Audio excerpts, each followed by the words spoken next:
senaraikan faktor sepunya dan faktor sepunya terbesar bagi setiap sebutan berikut. Jadi kita tengok A, 8Y dengan 12Y. Jadi yang sepunya kita tengok kita boleh bahagi dengan Y. Bila kita bahagi dengan Y, kita dapat 8 dengan 12. Kita tengok boleh bahagi dengan 2. Bila bahagi 2, 8 bahagi 2 dapat 4. 12 bahagi 2 dapat 6. Boleh bahagi lagi dengan 2, kita dapat 2 dengan 3. Sekarang dah tak boleh bahagi. Jadi faktor sepunya ialah Y, 2Y, 4Y, nampak? 2, 2Y, 4Y ataupun 4 sahaja. Ini ialah nombor yang boleh dibahagikan dengan Y.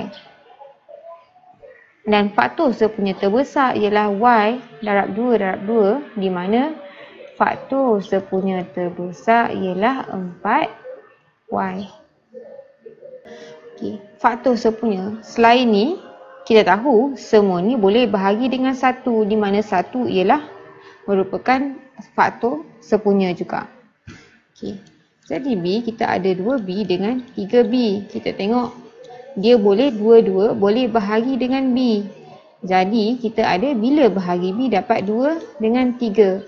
2 dengan 3 dah tak boleh bahagi dah. Jadi faktor sepunya ialah 1 dah memang sah-sah faktor. Semua boleh bahagi dengan 1. Kemudian B. Dan faktor sepunya terbesar ialah B lah. Nampak? Kita boleh keluarkan B je. Yang sama. C, 3W, 5W kuasa 2. Jadi kita tengok yang boleh keluarkan ialah W. Sama bila keluar W, kita ada 3. 5W kuasa 2 bahagi W dapat 5W.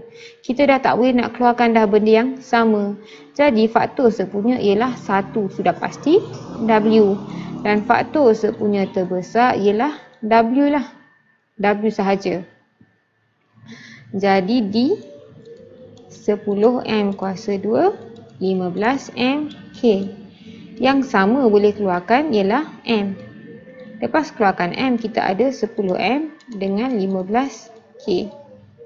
Okay. Kalau tengok 10 dengan 5 ni, boleh bahagi sifir 5. Betul? Bila bahagi sifir 5, 10M bagi 5 dapat 2M.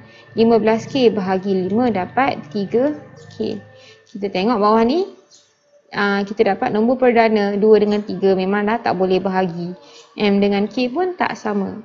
Jadi faktor sepunya 1, 5, M dan 5M. Jadi faktor sepunya terbesar ialah M darab 5, di mana 5M. E, 5BC, 2C kuasa 2 dan 3CD. Kalau tengok yang mana yang kita boleh keluarkan 3-3, semua ada C. Bila kita keluarkan C, kita ada 5B, 2C kuasa 2 bahagi C dapat 2C. 3CD bahagi C dapat 3D. Kita tengok nombor-nombor ni dah tak boleh bahagi dah. Jadi faktor sepunya 1 dengan C, di mana faktor sepunya terbesar ialah C. F, 4A kuasa 2B, 8B kuasa 2C, 6BCD. Jadi yang ada sama yang boleh keluarkan, kita tengok. Kalau tengok nombor dulu, kita ada 4. Nampak? 4, 8, 6 ni semua nombor genap. Jadi kita boleh bahagi 2. Kita bahagi 2 sahaja boleh. Ataupun kita tengok kita ada A. Kita ada B, ada B, ada B. Kita terus bahagi 2B pun boleh. Bila bahagi 2B, 4A kuasa 2B bahagi 2B, kita dapat 4 bagi 2, 2. Ni bahagi B dapat A kuasa 2.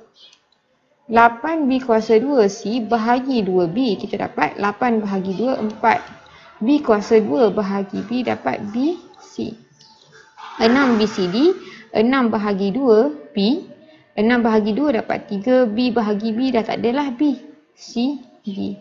Kita tengok 2, 4, 3 dah tak boleh kecilkan. Dan huruf pun sama, pun boleh ubah pun tak ada yang kita boleh keluarkan.